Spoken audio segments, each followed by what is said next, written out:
No Love Lost is out now, and it's the most fun I've ever had in an extraction shooter. If you're familiar with other games in the genre, you'll know that they can be a little bit slow-paced, they tend to take themselves very seriously, and usually when you die, you end up back in the lobby having lost all the items you worked so hard for. I don't like that very much. No Love Lost, on the other hand, is a fast-paced extraction shooter that doesn't take itself too seriously and focuses on epic team fights. But it's also not been done before, so how do you work as a team in a game like this? Hi everyone, this is Jason from Realm Space Gaming, and today we're going over multiplayer strategies and teamwork in No Love Lost. And before we jump in, I want to say a massive thank you to the developers at Ratloop Canada for sponsoring us on this video.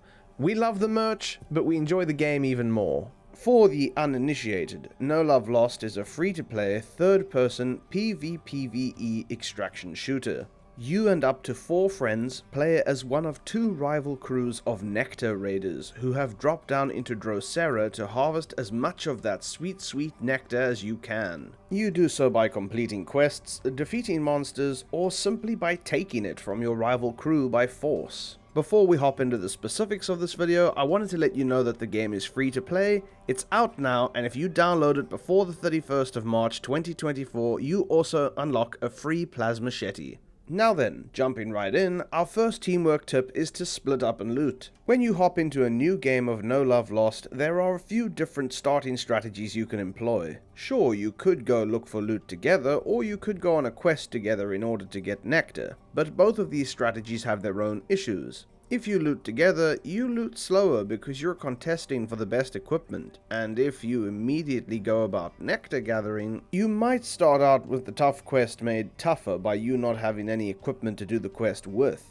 Even if you do succeed and grab a nice early nectar bonus, your opponents might have spent the time looting, and now they might be looking for you only to kill you and take your hard-earned nectar for themselves. So, if you have a team full of 5 players, I recommend you split off in a group of 2 and a group of 3 and first go out looking for loot. This way, you'll not only be well equipped to do the quests and slay the creatures of Drosera, but you'll also be able to actually defend yourself when you run into enemy players. As for why you go off in groups of 2 and 3 rather than each person in their own direction, there are good reasons for that. One of the reasons is that there is usually enough loot around to sustain about 2 players, so depending on your loadout, you can help each other loot faster. The second reason, and this is the most important one, is that if you do run into any enemy players, having at least one ally to back you up will significantly increase your chance of survival. Death is not the end in No Love Lost. In fact, you don't even lose your items when you die. All it means is that you have to endure a relatively fast respawn if you can't be revived by one of your allies on time, and then you're straight back in the action, minus a little bit of your nectar.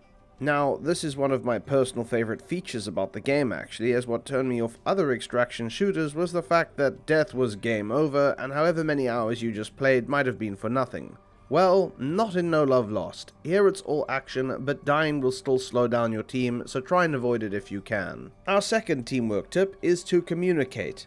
The game does feature in-game voice chat, but if you're playing with your friends, then you'll likely be on Discord together. I know this goes without saying, but it should be all the more important in a game like No Love Lost, where you have to communicate with your allies about where they can find good loot, where they need to pick up nectar, or especially when you're being ambushed and need help. If you are being attacked, be sure to tell your friends how many enemies there are and tell them whether or not you plan to fight or run. The last thing you want to do is bait your friends to come and help you by panicking and then end up running away, leaving them in danger after they've come to help you. Our third teamwork tip is to keep tabs on your enemies. See the scoreboard in the top left? You can see on the scoreboard when your opponents are gaining nectar. If they are gaining nectar, it likely means they're in a dungeon or busy with a quest of some kind. But keep an eye on the scoreboard and see if there are any enemies whose nectar score is not rising at all. Sure, it might just mean they're letting their friends pick up all the nectar, but it could also be an indicator that they might be busy with something else. In fact, if you haven't seen your enemy's nectar levels rise for a while, you should immediately be suspicious, because there's a pretty good chance that they're looking for you so they can steal yours. Even if just 1 or 2 enemies aren't picking up nectar, it could mean that they're engaged in scouting.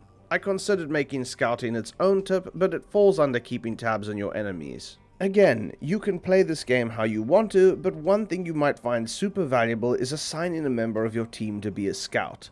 This means that they can focus defensively on the area around your crew, zipping about on their hoverboard and making sure the area is free of enemies, sounding the alarm if they find any other players nearby. Alternatively, scouts can go on the offensive. It is possible for you to get the jump on enemies in this game, that is, seeing or attacking them before they even know you're there. A good scout will find out exactly what the enemy crew is up to without giving the game away and then waiting on allies to arrive for a proper ambush. Our fourth tip for teamwork is to keep booster rings handy. As you already know, No Love Lost features a fantastic movement system that feels really good to use and traverse the terrain with. But you can easily get stuck in a pickle if you run out of booster rings and you're being chased or slowed by unfortunate terrain. What do?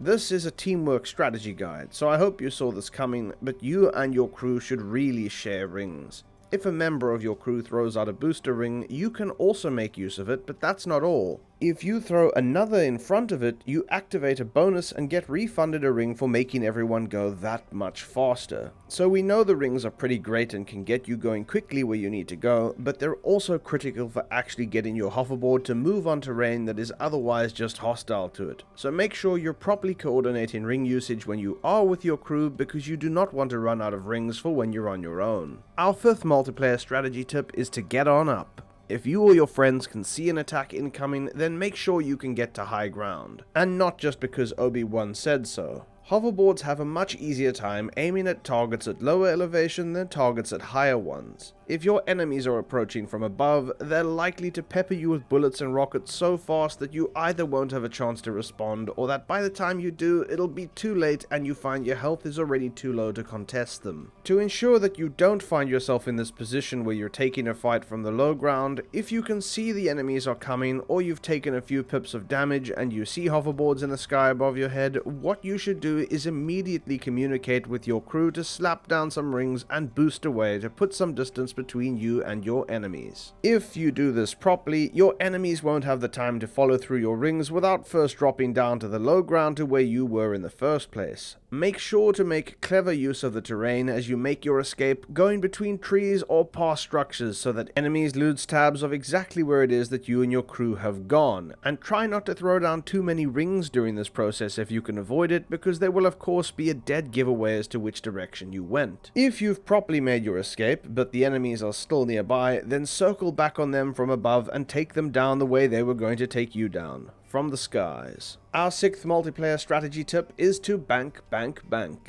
Every so often, a resupply ship will come down onto the map and it only stays for 50 seconds. During this time, you need to get to it and start banking your nectar. You do this at the suction pipe inside the resupply ship, and you'll notice that you can only bank 30 nectar with each attempt by holding down the button. You'll also notice it takes about 5 seconds to bank that 30 nectar, and during this time you're completely vulnerable. If you're carrying at least 300 nectar, this means that you're going to have to bank it 10 times in order to bank all of it, and it's going to take you a solid 50 seconds, which, like I said earlier, is how long the supply ship is around for, so more than likely you're going to end up banking less than 300 nectar every time you do bank. Regardless of how long you spend banking, it's always going to be around 30 seconds of holding down the interaction button. That's a long time to be holding down that button, but I promise you it's worth it, because if you do get attacked and killed towards the end of the process, your enemies get much less for their effort. Banking nectar ensures that it cannot be stolen by enemies during the game, meaning it will definitely be on your team's final score. So you probably won't have to worry as much about being attacked during the rest of the game, provided you bank your nectar every so often.